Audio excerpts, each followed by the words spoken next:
Hi everyone. This is going to be a hopefully quick video to describe the different levels of protein structure. And when we're thinking about protein structure at the very sort of most basic level, remember that proteins are going to be composed of amino acids.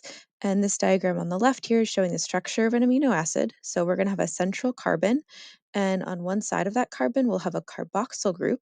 And on the other side of the carbon, we'll have an amino group. And then finally, the most important bit of an amino acid is going to be this R group. And this is going to be different for each of the different amino acids. So the amino group, the central carbon, this hydrogen, and the carboxyl group, all of this up on top is going to be exactly the same for every amino acid. The R group is the only thing that's different between different amino acids. And so we're going to be going over primary structure, which is the sequence of amino acids themselves, secondary structure, which includes alpha helices and beta pleated sheets, tertiary structure, which is sort of the three-dimensional overall structure, and quaternary structure, which is where different subunits are going to form a complex together. So we'll start with primary structure. And primary structure is just the sequence of amino acids that any given protein is composed of. So this would be like if you unfolded and didn't have any sort of shape to a protein, and you were just looking at the string of amino acids themselves. Each protein is going to have different amino acids in a different order. And that sequence of amino acids is the primary structure. So this protein has a lysine followed by a valine followed by a phenylalanine, but a different protein would have a totally different order of amino acids, and that's primary structure. Secondary structure is, I think, one of the ones that's a little bit more confusing, but it's referring to local stable folding patterns. So these are going to be regularly occurring patterns of protein folding that we see in many different proteins. And as I mentioned before, the most common ones are alpha helices, which are just these sort of curlicues, and beta pleated sheets, which are these sort of accordion folds.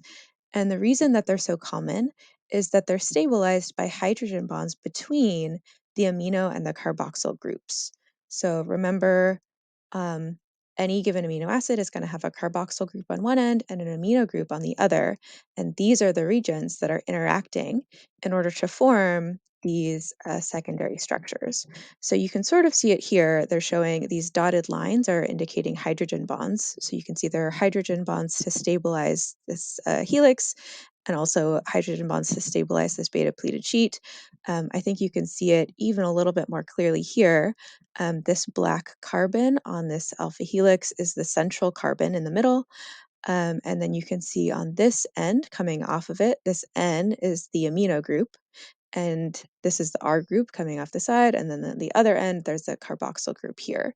So hopefully you're oriented a little bit to how that amino acid is positioned in here, but you can see that this alpha helix is basically still a string of amino acids, but they're structured in such a way that the amino group of one amino acid is hydrogen bonding with the carboxyl group of another. And the important bit here is that these are sort of generic folding patterns because they have nothing to do with the R group, which is what makes an amino acid special. So most amino acids can participate in these alpha helices or these beta pleated sheets because it's the carboxyl and amino groups that are involved with these folds. Okay. Tertiary structure is the overall three-dimensional structure of the protein. And this is the level of structure where we're going to really start to care about the R groups. And the R groups, remember, are what make each amino acid unique. So the top bit, all of this is generic to every amino acid.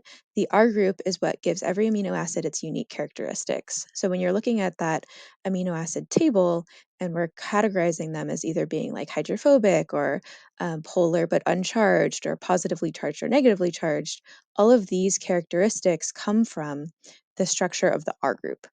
And it's the interactions between the R groups that are going to give a protein its tertiary structure.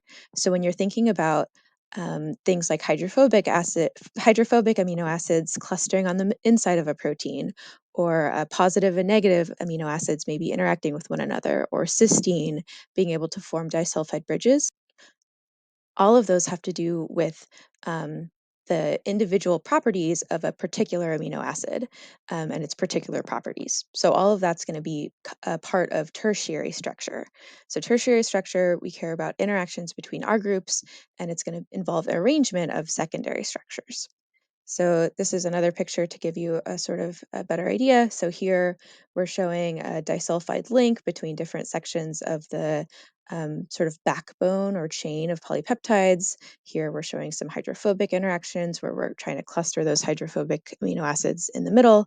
And here you can just get a little bit of a better sense about the interaction between secondary structure and tertiary structure. So tertiary structure is this like whole general folding pattern. We've got amino acids on the inside, on the outside, maybe these portions are a positive and negative amino acid. But within this tertiary structure, we have regions that are alpha helices. So you can see that here and here and here. And we also have regions that are in these beta pleated sheets. So these arrows that you can see in sort of this blue and green color, these are beta pleated sheets. So secondary structure is sort of just within the tertiary structure as little local regions. And then finally, quaternary structure is when we have an association between two or more proteins and they form a larger complex.